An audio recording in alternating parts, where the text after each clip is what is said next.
I won't sue, no worry. Welcome to the table. Thank you. Good morning, Madam Chair and Commissioner and board members and your team and everyone else here today. Congresswoman Tina Saban. Thank you all. I appreciate your time to give me for public comments. I'll try to keep it as briefly as possible. I do see you guys have a huge agenda. I'm actually here today in my official capacity as a representative. I want to say that in case anybody wants to sue me later. So, is that okay? That was a little joke, because yes. All right.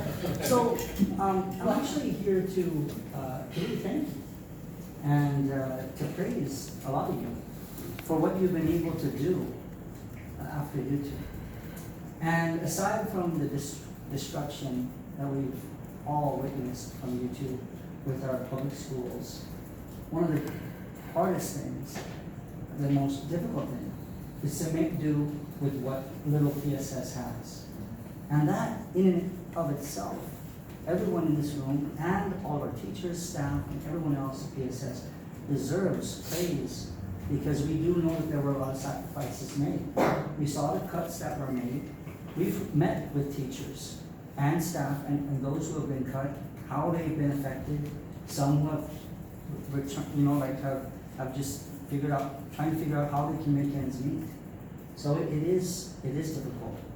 And as the new fiscal year starts on October 1st, we have heard from the governor that austerity measures will no longer be in place. We've seen that in our legislative sessions, that austerity is a thing of the past. It's amazing, because we're going to start on a reset button, and apparently all deficit, all things are empty. But that's not the case with the public school system. Certainly not. We do know for the record that at least $9.4 million is owed to the public school system. And it's PSS that got the biggest hit when it came to austerity measures. Because when we looked at a little over 15% that was supposed to be across the board by law, that didn't happen. PSS took a bigger chunk, got a bigger hit. And to this day, we still know, even with the $3 million that we recently approved from the annual licensing fee, of course we support that, but $3 million is still not enough for what the public school system needs. So I get a little frustrated, because we always hear from our elected officials and all public officials that we need to put students first. But that is just not the case.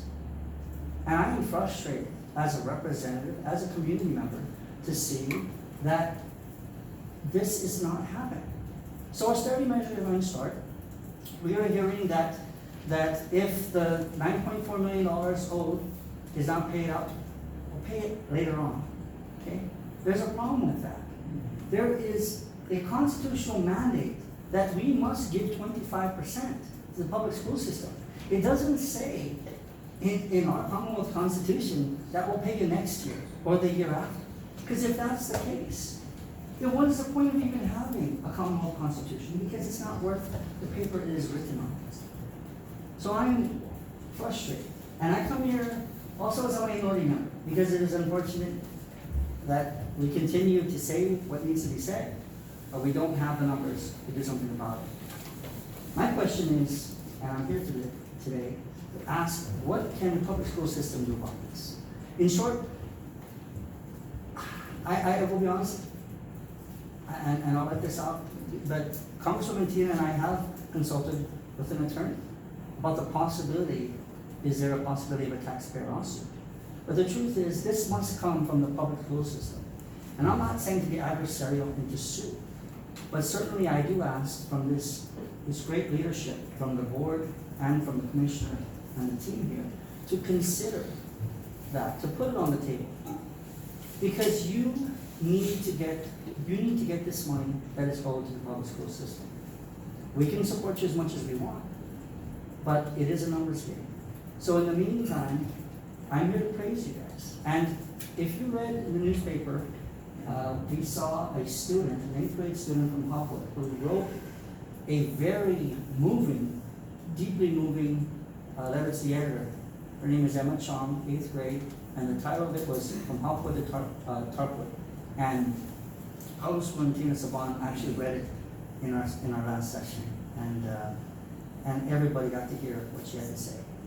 But it is disappointing to see some community members who actually chastised her, who actually questioned her on this thing. She's an 8th grader who opened up her heart to tell what students are going through on a daily basis. And instead of us as community members, as being empathetic and caring, we're criticizing this honest, outspoken young leader. So, in short, my dear leaders at PSS, I want you to consider and to lobby, because I'm right across there, along with Congresswoman Tina Saban, but there's only 6 of us in the minority. And you have an obligation, obviously, to fight for the students. We also have the obligation. And I'm hoping that collectively that you guys can work together in ensuring and pushing that we deliver that money that is owed to the public school system. Without it, we know what's going to happen. Your austerity measures continue. While everybody in the government is celebrating that, hey, no more austerity, the teachers will still most likely be under austerity because you're starting your new fiscal year in deficit.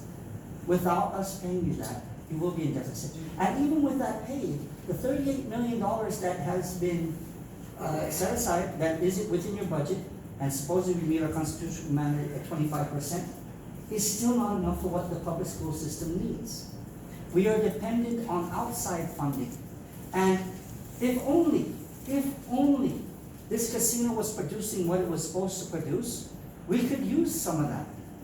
But they've only produced $21,000, so you're not going to make much off of that. So then we have to do other things. Our government has to be more fiscally conservative and more responsible.